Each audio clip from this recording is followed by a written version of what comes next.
¿Qué tal amigos de Derecha Mexicana? Sean muy bienvenidos a una emisión más y en esta ocasión vamos a hablar pues de un tema que la verdad ya tenía tiempo que quería tocar y es el tema de mayo del 68, este famoso suceso que ocurrió justamente, y valga la redundancia, en el mes de mayo en Francia del año de 1968, coincidentemente también con las famosas revueltas estudiantiles que ocurrieron por aquí en México.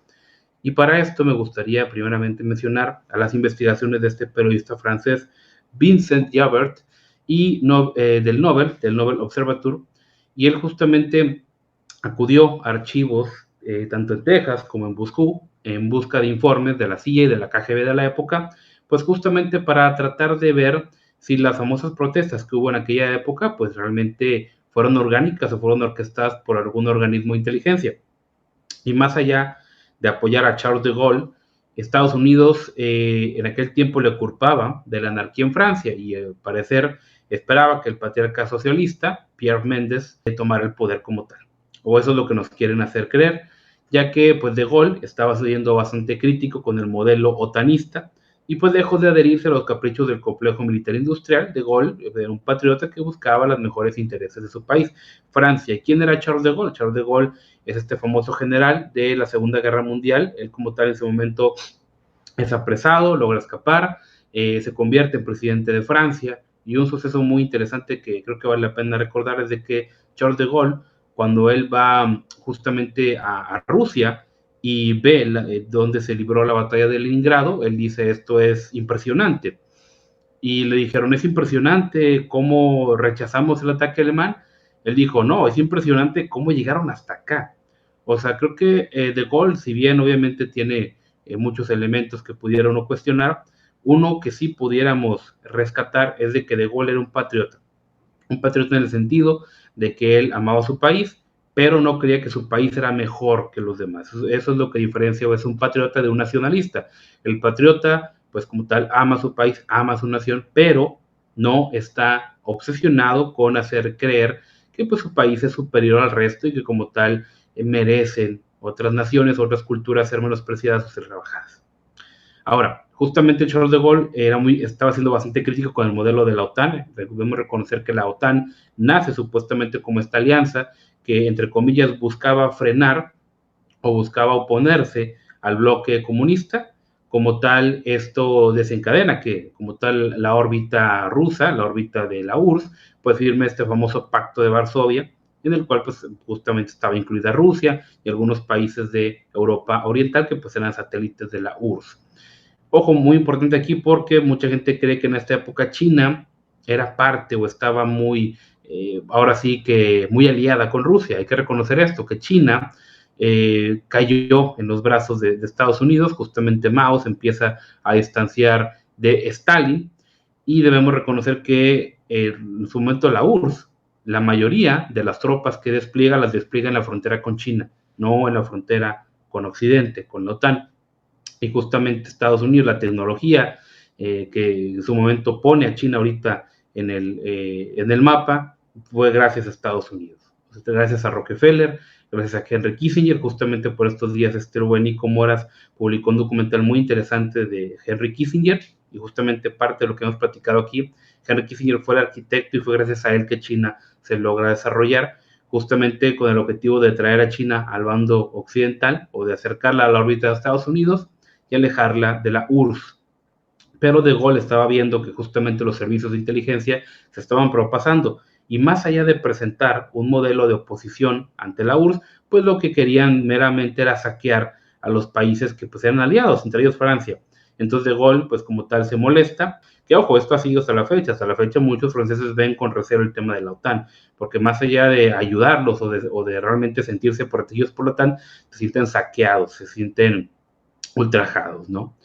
Ahora, el 30 de mayo del 68, el jefe de la CIA, Richard Helms, envía un memorándum secreto, supuestamente secreto, de 5 páginas al presidente Lyndon Johnson. De Gaulle acababa de regresar de Alemania y disolvió la Asamblea Nacional y juró por televisión salvar a Francia de la amenaza del comunismo totalitario.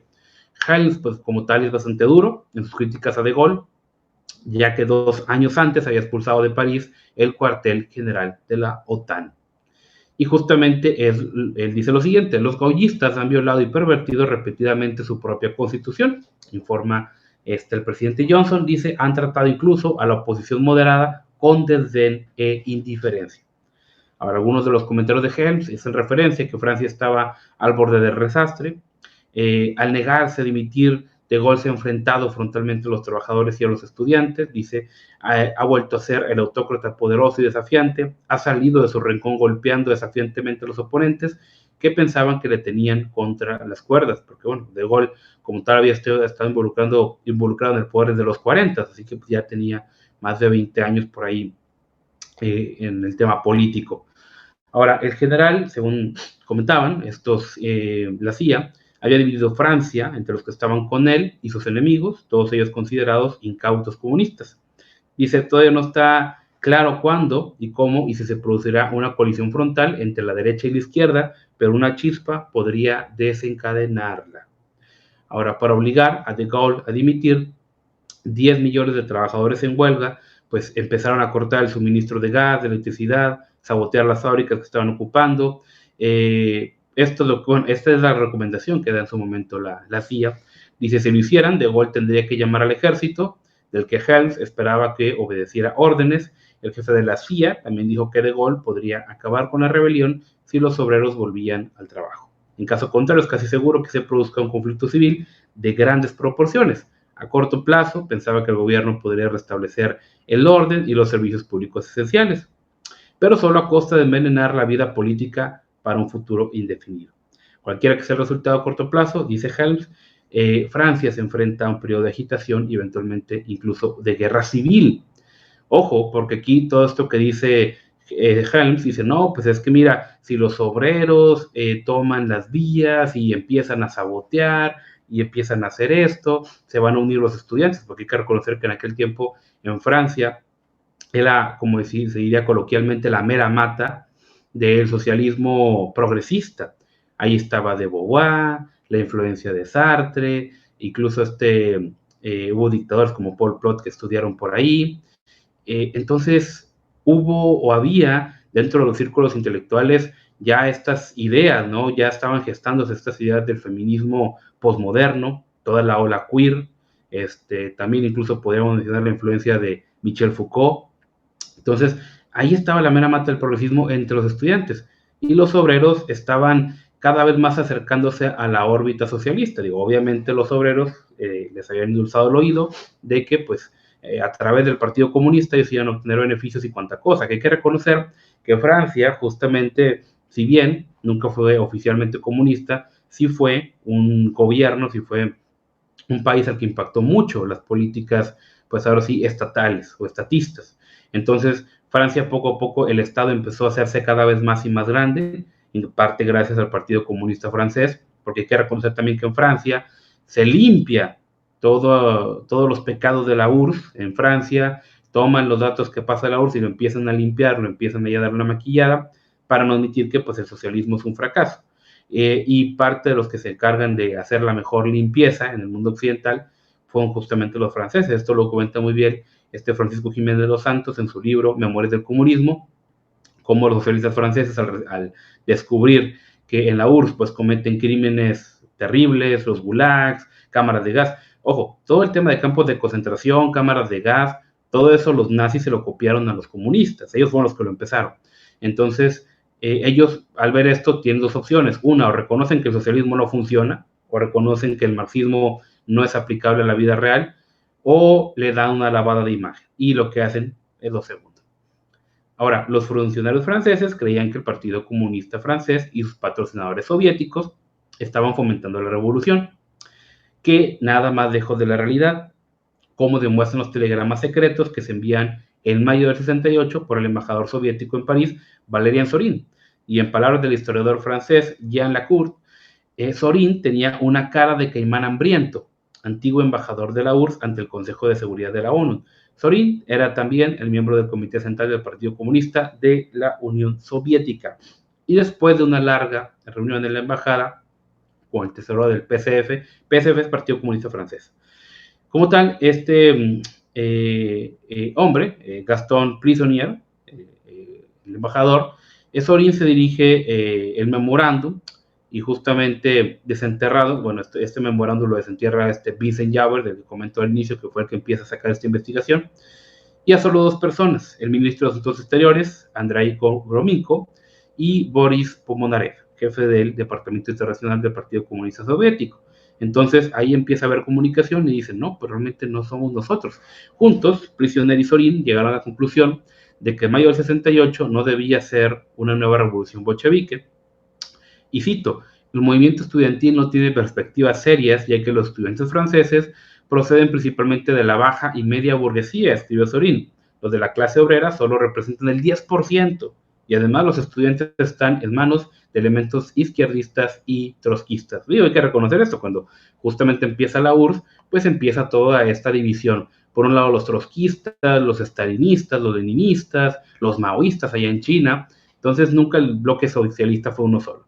Entonces lo que dice, a ver, ni los obreros están involucrados en esto. Los obreros quieren mejores condiciones y ya, a los obreros no les interesa establecer una dictadura del proletariado, que es lo que decía Agustín Laje, que el obrero realmente estaba más preocupado por cambiar de carro, por irse de vacaciones, por tener nuevos electrodomésticos, por tener una mejor lavadora, un mejor refrigerador, que por andar haciendo la revolución. Esa es la realidad. Entonces el encargado soviético dice, no nos conviene aquí hacer una revolución.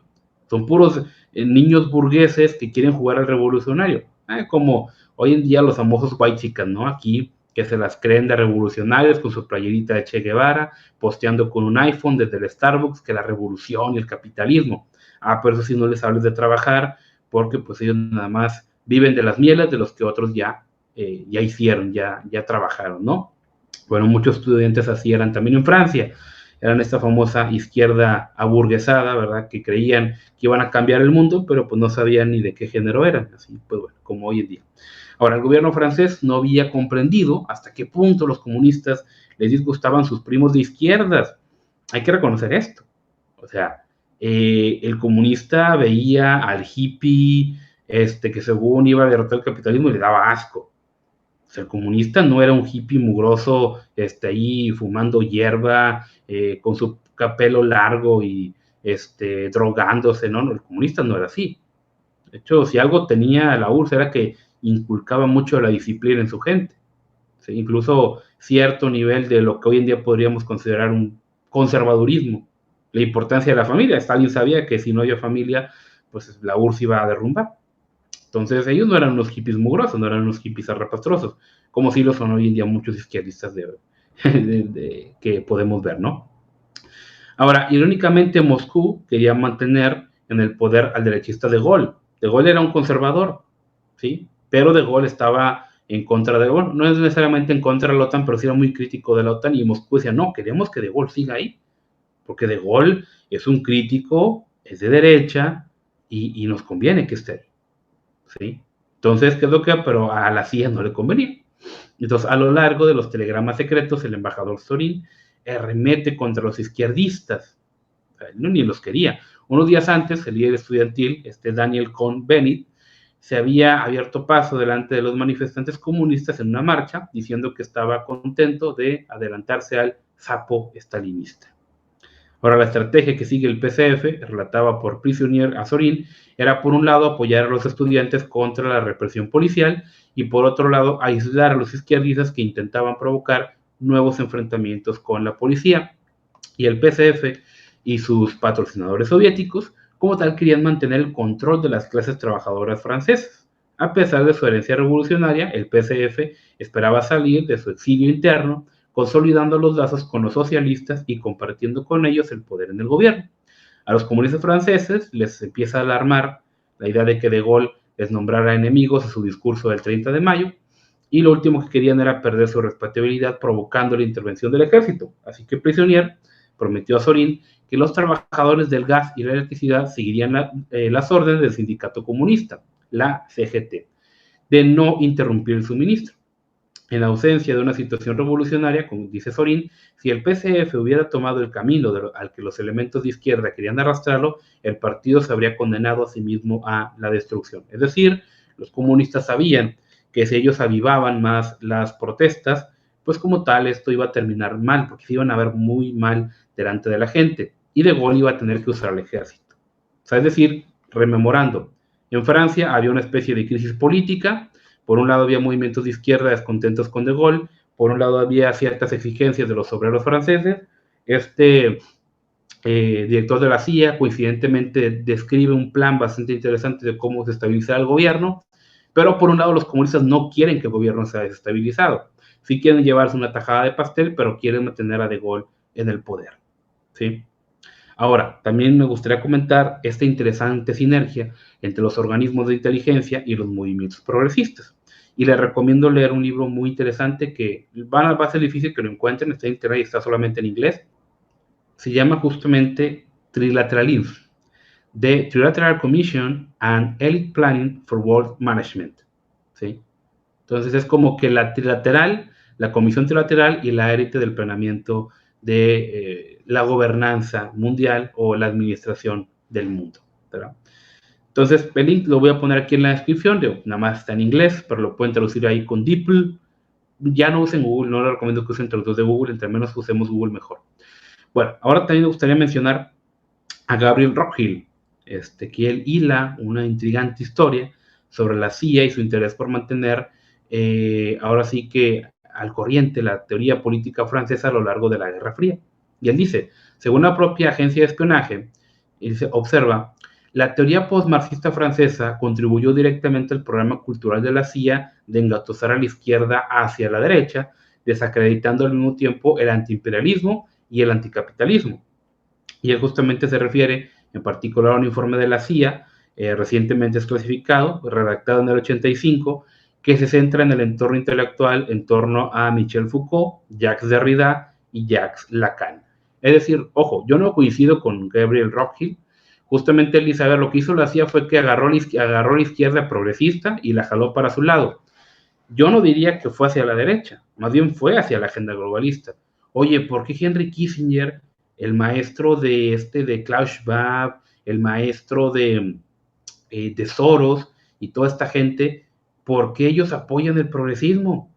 Si es gente que viene de familias pues conservadoras, vienen de familias pues bastante ancestrales, ¿no? O sea, incluso, por ejemplo, Kissinger viene de una familia judía bien respetada, ¿no? Justamente su tatarabuelo, pues justamente empieza un negocio y justamente uno de sus ancestros casi que profetiza que se iba a levantar alguien del clan Kissinger a ser un líder nato, ¿no?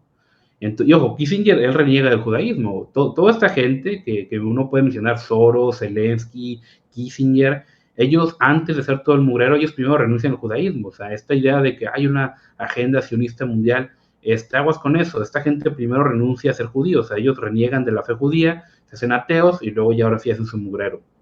En parte porque pues, parte de la oposición natural a esta gente pues, son los judíos conservadores. Ahora, hay muchas pruebas, sí hay muchas pruebas de las complejas interacciones culturales de la CIA en los asuntos intelectuales franceses. Justamente ¿por qué? Porque ellos toman estos elementos de izquierda para desestabilizar gobiernos. La CIA también apoyó el ISIS, ha apoyado terroristas para desestabilizar a los gobiernos, a ellos no les importa. Y también han usado todas estas ideas del progresismo, el posmodernismo y cuanta cosa para desestabilizar a los países que no les conviene, ¿sí? Para romperlos desde adentro. Entonces, no jalaron a la izquierda para la derecha, meramente volvieron a la izquierda funcional a la agenda globalista, así tal cual. Ahora, es fundamental también reconocer que fueron las deficiencias políticas de las propias organizaciones comunistas, o sea, los stalinistas, las que tuvieron un impacto determinante pues, en esta trayectoria oscurantista de las academias de izquierda.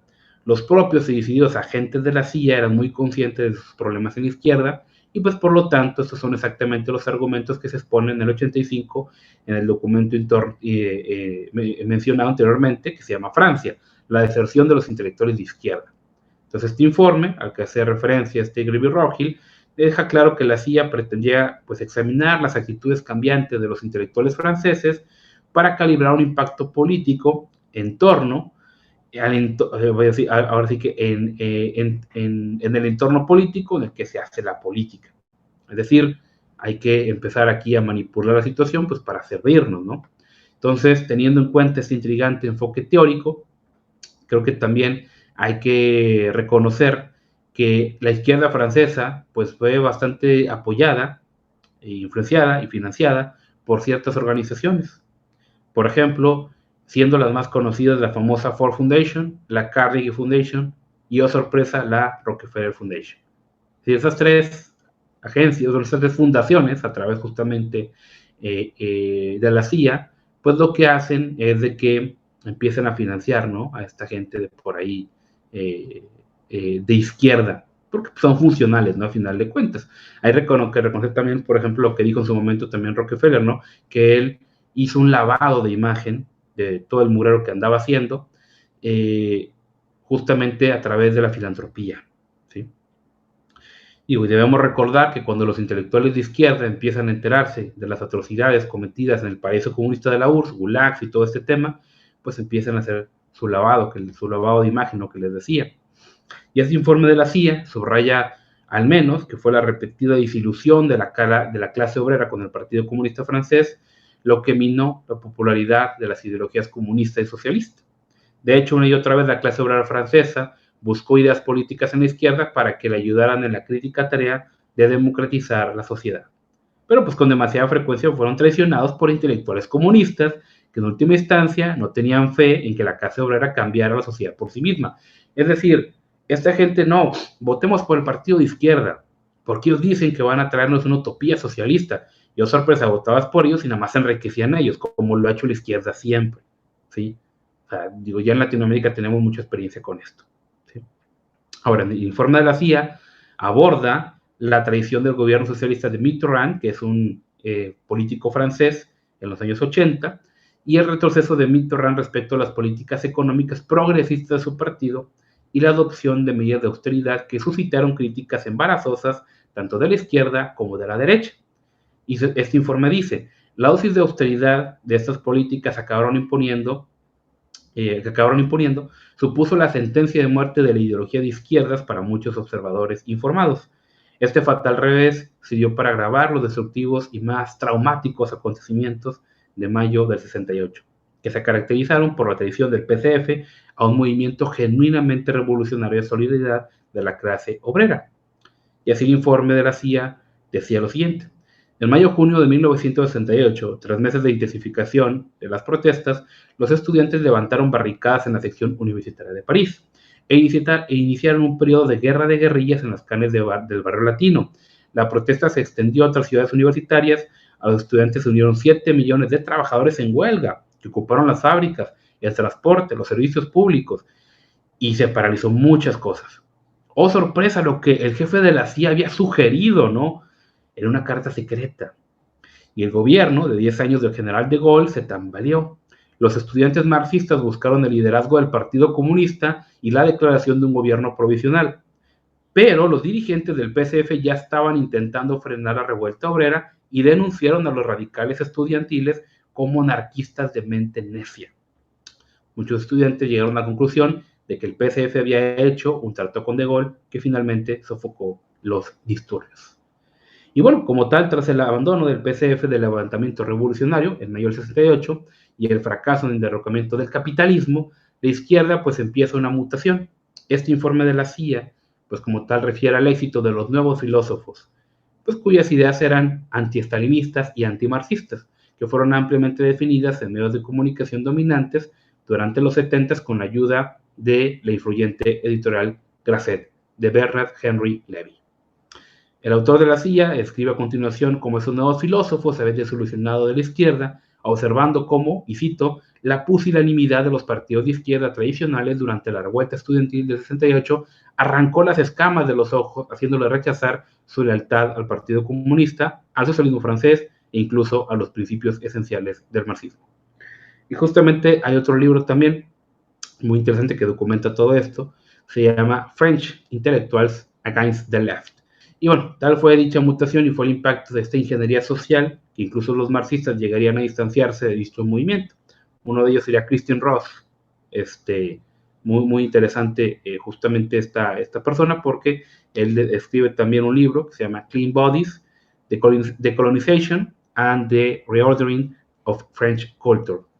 Y bueno, aquí justamente ellos describen toda esta situación, y Ross también describe que la táctica principal empleada por los intelectuales respaldados por Occidente, además de la escuela de los anales, era el canibalismo, sí, englobar y absorber a los enemigos como medio de controlarlos.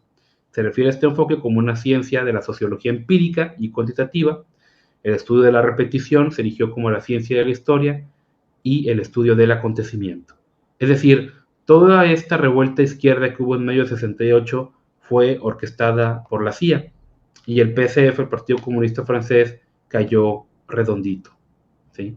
Muy, muy, muy interesante todo esto, porque reitero que pues a partir de esta situación desestabilizan, le pegan al gobierno de Gaulle, pero cuando la cosa estaba avanzando y decían, no, vamos a lograr el fin del capitalismo, todo ese tipo de situaciones, pues lo que en su momento sucede es de que el Partido Comunista Francés pacta con De Gaulle, los obreros, ok, De Gaulle dice, bueno, vamos a negociar, le da a los obreros lo que quieren, los obreros dejan de estar en huelga, dejan solos a los estudiantes, y si ya de por sí los soviéticos veían con malos ojos a los estudiantes porque decían que eran los socialistas aburguesados, se burlaban de ellos porque eran progres en este sentido, pues se quedaron solos, ¿sí? Se quedan solos los estudiantes, fueron vistos como unos hippies mugrosos, zarrapastrosos, y muchos de ellos lo eran.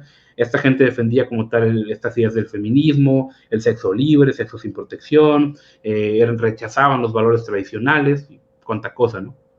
Entonces, por un lado, fíjense lo interesante, por un lado le pegan a De Gaulle, que es conservador, y por otro lado, también hacen que la sociedad estudiantil y mucha gente en general vea con malos ojos al Partido Comunista Francés y por ende se distancia del socialismo comunista, ¿sí? O sea, la CIA implanta ahí un germen del progresismo para corroer Francia, y por otro lado, esta gente le da la vuelta, le da la espalda al socialismo clásico, ¿sí? Bien, bien interesante esto. Ahora, ¿cuáles fueron las consecuencias de todo esto? También justamente me gustaría mencionar ahí esta obra de Cristian Iturralde, que ojo, yo no estoy de acuerdo con muchas cosas que comenta, pero esto sí me parece muy rescatable. Su libro sobre la historia de la Escuela de Frankfurt es muy buena, esta Escuela de Frankfurt que es el génesis del progresismo. Mucha gente quiere ligar el progresismo meramente al marxismo, pero no, viene de la Escuela de Frankfurt. Ahora, él dice lo siguiente: así, mayo del 68 termina siendo para muchos la inauguración gloriosa de esta nueva izquierda y sobre todo el éxito de pensadores de Frankfurt como Herbert Marcuse, incluso otros como Adorno y Horkheimer, que sin embargo terminaron renegando de aquellos sucesos, ¿sí? Porque unos de ellos, sí, no, rebélate estudiante contra la autoridad y sé libre y deconstrúyete, ¿no? Y todo este rollo. Ah, pero cuando entraron a sus oficinas en la universidad a hacer vandalismo, no, que venga la policía y lo saque, ¿verdad? O están como esta gente de Black Lives Matter, ¿no? Como, ay, no, sí, fronteras abiertas, metan a los migrantes. Ah, pero mételos en tu casa. Pero como lo hizo el gobernador de Texas, ¿no? Que agarró a los migrantes, vámonos a la casa de Kamala Harris, ¿sí? O como esta gente, ¿no? Ah, no, sí, que Black Lives Matter hagan lo que quieran. Ah, pero no les toquen las mansiones de ellos, ¿no? No les toquen las mansiones de los ricos, porque ahí sí le echan a la policía. O sea, que hagan lo que quieran, pero ahora sí que los demás, ¿no? Ahora, otro aspecto destacable, después de todo este alboroto, es de que, pues, De Gaulle, pues, reitero, negocia con los sindicatos, y los únicos que siguen causando problemas, pues, son los socialistas de las clases acomodadas, ¿sí? Y en abril de 69 se celebró un referéndum sobre el proyecto de regionalización. Ojo, una de las principales reivindicaciones políticas de aquellos momentos era una mayor descentralización del Estado, y la reforma del Senado, que De Gaulle plantó como un plebiscito sobre su gestión al anunciar que abandonaría la presidencia si no triunfaba el sí. Sin embargo, los franceses votaron mayoritariamente por el no, provocando la retirada de De Gaulle de la escena política. Que reitero, De Gaulle quería ir descentralizando muchas cosas porque él sabía el murero que había. Pero, oh sorpresa, la gente de Francia, muy ideologizada, muy manipulada por estas izquierdas, dijo no, ¿sí? Y estos resultados como tal muestran que pues De Gaulle y su generación no eran lo que la población francesa quería, y pues ellos buscaron como tal una reforma social y política mucho más orientada, ¿no?, a estas ideas progresistas. La derrota gaullista marca el inicio del fin de la generación de líderes políticos que habían dirigido Europa occidental desde el fin de la Segunda Guerra Mundial. Es decir, esta gente que libró Francia del nazismo, esta gente que conocía los peligros que representaba la CIA, esta gente que quería una Francia para los franceses, esta gente que estaba convencida que justamente todas estas revueltas estaban meramente financiadas por ingenieros sociales, pues lamentablemente fueron echados de la agenda política por su propia gente. Muy lamentable esta situación. Y pues bueno, mayo del 68 permanece hasta la fecha como un suceso muy lamentable, un suceso mediante el cual se demuestra que a través de la manipulación, que a través de la ingeniería social, que a través, por qué no decirlo, del popurrí de ideologías, porque por un lado mezclaron marxismo, mezclaron el socialismo, mezclaron estas ideas queer, estas ideas del posmodernismo, todo lo mezclaron y sirvió a los intereses de la CIA, como lo siguen haciendo en Medio Oriente, al fomentar el terrorismo, como lo siguen haciendo en Ucrania, al fomentar y apoyar a los nazis ucranianos. Una y otra vez se valen de ideologías nefastas justamente para cumplir los objetivos de esta élite, de este complejo militar industrial y de aquellos que quieren controlar el mundo.